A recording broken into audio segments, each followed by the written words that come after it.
Why would you look at that? We still don't have a microphone. Luckily, I don't think anybody's here for the production value of the video. Good morning, everybody. A very warm welcome back to my channel. Well, maybe good afternoon or good evening, depending on when you're watching this. If you're new here, my name is Tilly. I study economics at LSC. I got 5 A stars in my A-levels and almost all grade 9s at GCSE, and I want to give you my top tips on how you can best effectively study. You may know me from TikTok. If you don't, that's where I make most of my content. But today I wanted to make a longer video about how you can get a grade 9 in every single one of your GCSE subjects. Because this is what I wanted when I was revising for my GCSEs, someone to just tell me. And through trial and error, I figured out what worked for me for each subject. So I want to share my wisdom with you. Without further ado, let's dive straight into it. So let's start with maths. Maths is a GCSE that a lot of people struggle with, whether they're trying to get a 9 or whether they're just trying to pass. It's a hard subject. The way you need to tackle it is by thinking about maths as sort of building a house. That might sound really weird, but let me explain what I mean. So with maths, all the topics are interlinked in some way, and you need to have a foundation of knowledge to build upon. When you start year 10, you build upon things that you've been doing in year 9. So how do you sort of work out the equation of a line? How do you do basic algebra? How do you, work out the area of shapes? This is your foundation of knowledge, and you need this to go on to the next thing.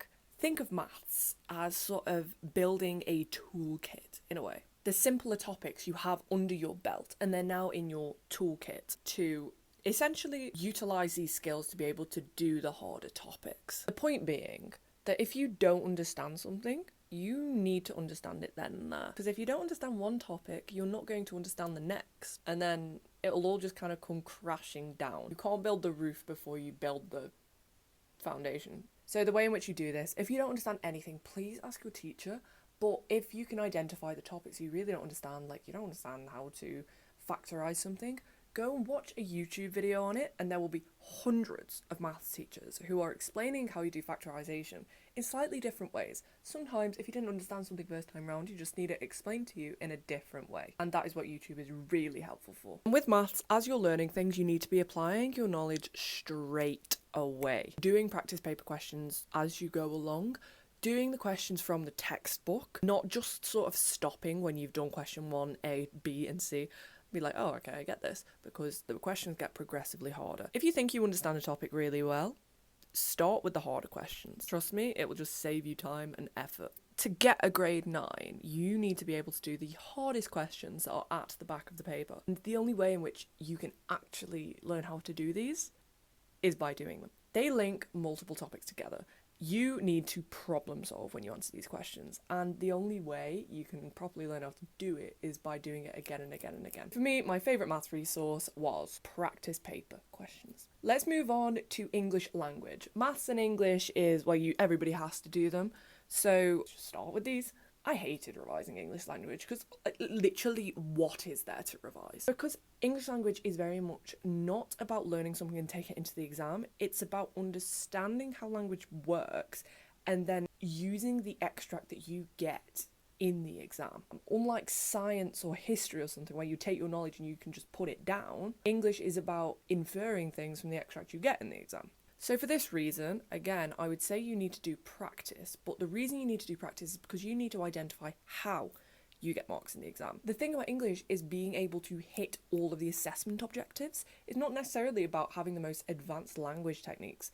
It's about being able to give the examiner what they want. And the way you do this is you follow a set paragraph structure, which is usually PEE, or there are various variations of it. So like we have PEEL, which is point, evidence, explain, link, or my school used PEEAZZ, which was point, evidence, explain, analysis, zoom in and zoom out, and then link. This is the point. It's about being able to develop chains of analysis and use the extract that is in the exam. The best resource I found for GCSE English language was the Mr. Bruff YouTube videos. This is because he literally will dissect every question and explain how to get the marks in it. So, okay, you make your point and then you where is the evidence of this in the extract? Where have you identified that this language technique is being used? And then explain why the author has done it. And then link it back to the question itself. That is such a key thing, linking things back to the question, because you kind of just want to yap about what you've found in the extract, but is it relevant? Is it relevant to the question? And then the creative writing part, this is what you can kind of prepare for a little bit more easily. You can prepare stories if you want to. It depends how creative you can be in the exam. Can you come up with a story on the spot? For English language, I would say just actually knowing the language techniques, because some of them are kind of common sense. You know, how do you use capital letters? How do you use a comma in a sentence? What is a metaphor? You just kind of know them. But the more complicated ones, like pathetic fallacy, if you didn't study English, how would you know what that was? Just making sure you know them, having flashcards for key ones like that are a bit more complicated, knowing how you use more complex punctuation, like how do you use a semicolon in a sentence. So in conclusion, my favourite revision resource for English language was definitely Mr. Bruff, and then what I would do, I'd take his like dissection of each question, how you got the marks, how to hit the marks, and I would make them into sort of like little posters. So say, okay, on the 4 marker, this is what you need to do. Moving on to English literature, everybody's favourite. I hated English literature, but obviously I came up with a very good grade, and it just goes to show that even if you don't like something, you can still do well in it. Key thing, hitting all the marks on the mark scheme. Same problem you had with English language, but with English literature, you've got loads of content as well, which is really, really annoying. Like, why are we remembering 15 poems? Why? The point is, you need to know how you hit the marks on that mark scheme. It's about giving the examiner what they want, and that is why paragraph structure is so critical. You need to look at an answer and be able to pick out where you've got your AO1, AO2, AO3 marks, and so on, and knowing exactly how you do hit all of the assessment criteria. A great way to do this is going over model answers and really identifying why they have got marks, identifying the depth of their analysis, also gives you inspiration if a similar question comes up. Also critically, it's very important to know the content, and I found mind maps very helpful for this. So a mind map for every single character, theme, and poem. And it's not just about having all these cute mind maps, it's about being able to recall the information from them, so use these in your active recall. Active recall is a process of actively recalling something from your own brain. I would have my mind map on Lady Macbeth, for example. To blurt my mind map, I would put it face down or put it out on my side and write Lady Macbeth in the middle of my page, and then write down every single thing I knew about Lady Macbeth, all of her quotes, all of her like key themes, how she may go up in an exam question. When I'd finish, it'd take like 20-25 minutes, I would get my previous mind map, correct anything I got wrong, add any more details I missed, etc, etc. Do you see what I mean? This active recall and spaced repetition of doing this, so do this over and over and over again, is how you get these things into your long-term memory. And with English Lit, I felt there was so much content, so mind mapping was very important. Doing practice papers as well, and just getting your teacher to mark them all, scrutinising exactly where you lost marks. Okay, great, you got like 26 out of 30, where did you miss 4 marks? How could you have done better? That level of precise and that level of scrutiny will help you get grade 9. Everyone's favourite, the sciences. Alright, let's kick this off with chemistry. So, chemistry. I actually didn't have a chemistry teacher in year 11. I got 9s in all the sciences as well, so this was interesting. So basically, for chemistry, I found this was the most conceptually difficult. You may feel differently. One of the most important things to do is understand why you are doing calculations. Okay, you're working out like some moles calculation. Why are you doing this? What is a mole? You need a conceptual understanding of it. And then you also need to understand why topics link together in order to get those marks in the exam questions. They might give you something kind of funky with some they might give you a weird equation to balance or something. You need to fundamentally understand how it happens and why you're doing it so that you can answer that question. What resources did I find helped? 2 big ones, mind maps, and then also just the practice papers. There's no way of getting around it. Mind maps were really helping me see where topics sort of linked and how they progress. So especially imagine electrolysis.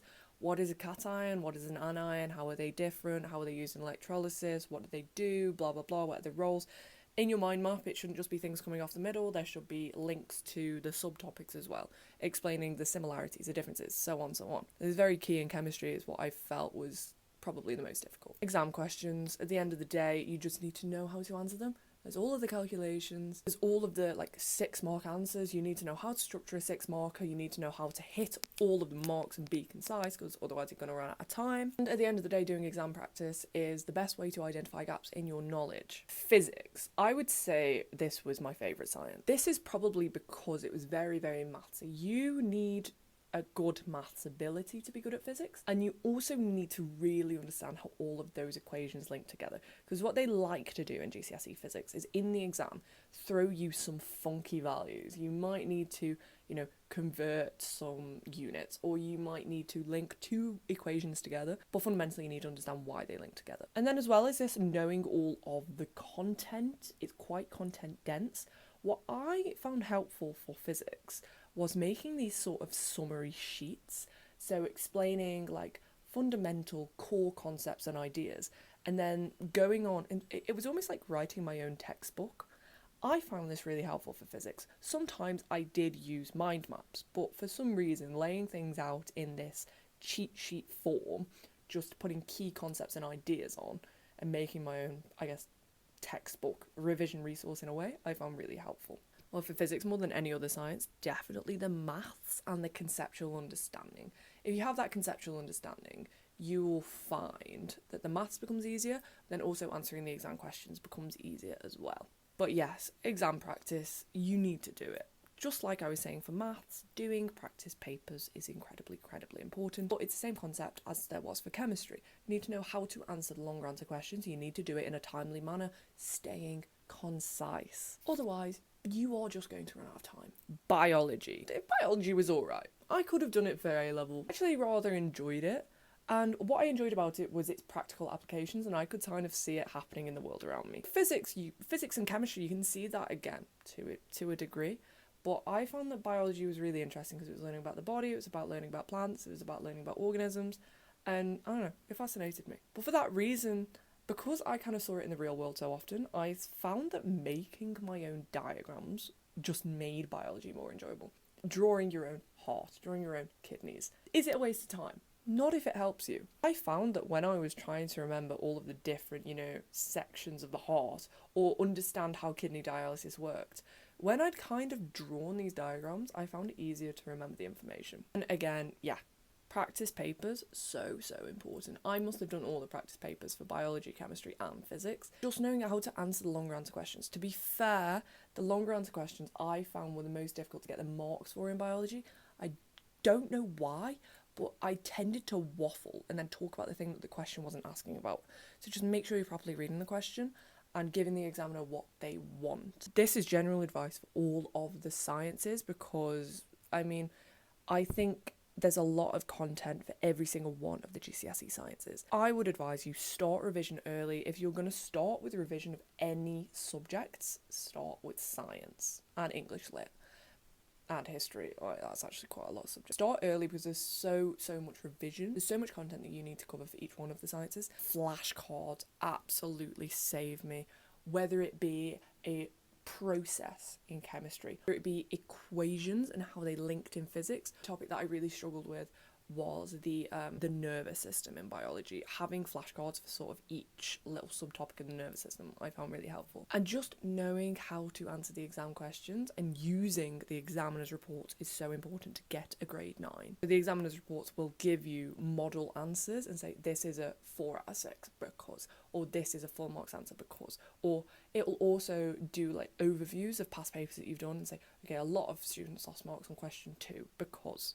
Just something like that. Be sure to be using practice papers for science, so that is my biggest tip. Let's move on to options. Maths and science and English, you have to do them, everybody has to do them. Then you have your options. So history for me. Again, it's an incredibly content dense GCSE and I didn't like it. I was a horrible history student. I didn't listen for most of year 10 and I really had to pull it back in year 11. But content revision starting from early, something that I found very helpful when I was sort of basically catching up was creating timelines of events and seeing how different historical events linked together. Particularly helpful because I did the Cold War and then we did like US history and these periods of time were literally happening at the same time. So you could kind of see very clear, even though they were in different parts of the specification, different options, the US involvement in the Vietnam War had incredibly close links to the Cold War. About like key facts, short pieces of information, dates, flashcards. Use flashcards. I would recommend using like Quizlet or Anki. I use Quizlet just because I like the interface more and I liked that it was on your phone. You could do it whenever, pull it out on the bus, pull it out like instead of just going on TikTok or something, you can pull out Quizlet and just do a couple of flashcards. It just made me feel a bit more productive. So yeah, that for key dates. And then for history, blurting absolutely saved me. So I said I was sort of doing it in mind map form when I was doing English Lit. Sometimes I did it in mind map form for history, that was really helpful. But oftentimes, I literally would just explain a period of time from beginning to end. So we also did Tudor England, and so boring. I would literally just force myself to write the event from beginning to end if I needed to just remember how things evolved.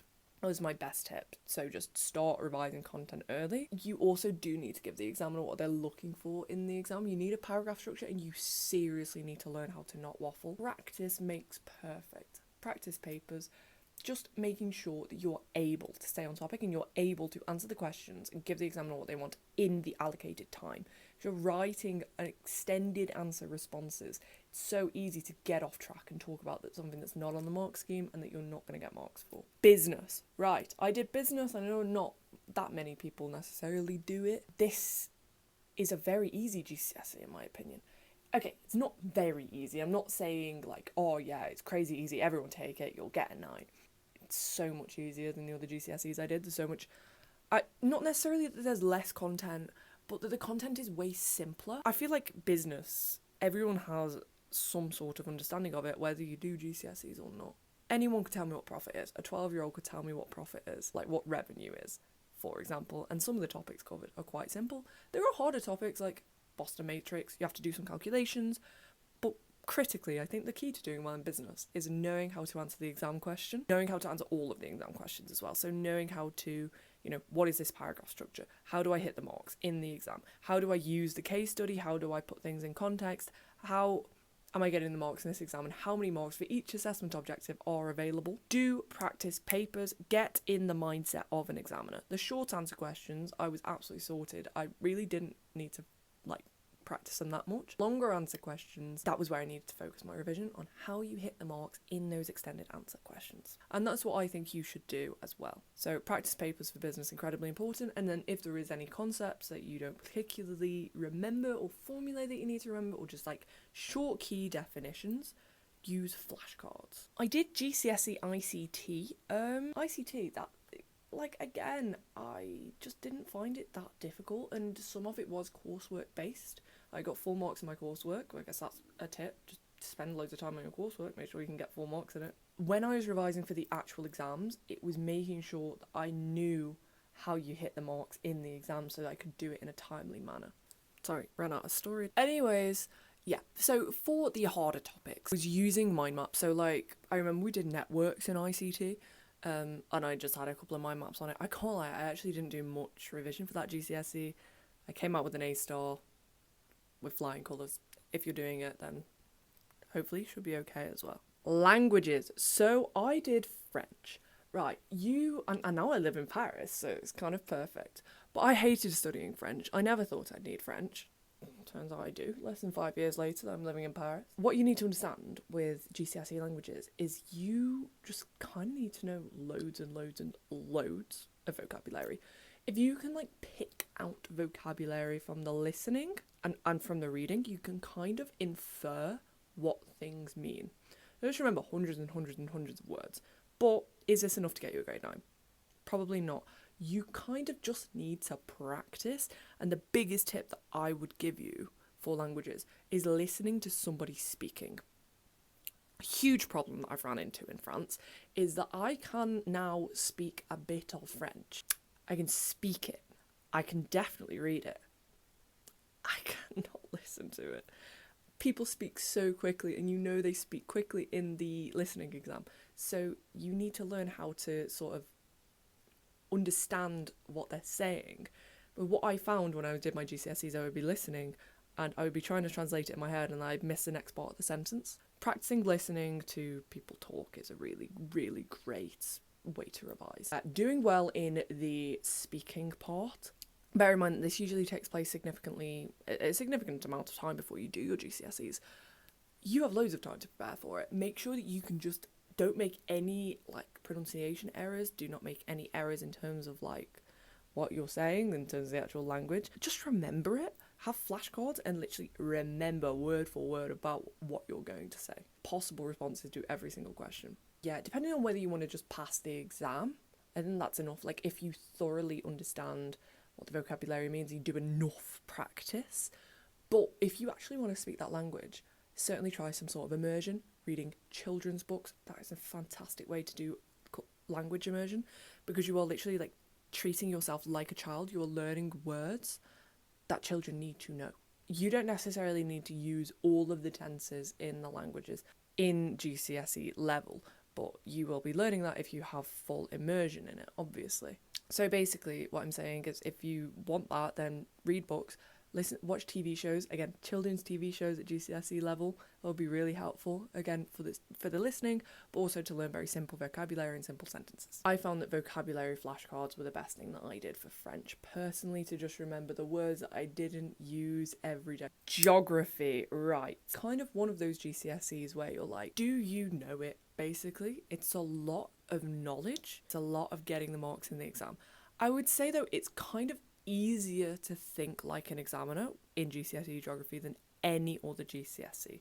So they want to see clear PEE paragraphs, whereas English literature, you have to analyse. You have to analyse in context. You have to have this chains of analysis. It's like kind of conceptually difficult. You need to get into the mindset of the author and be like, oh, they could have meant this, they could have meant that. Geography, there's nothing like that. It's kind of like, you know it or you don't, and you can seriously reflect that in your longer answer questions even.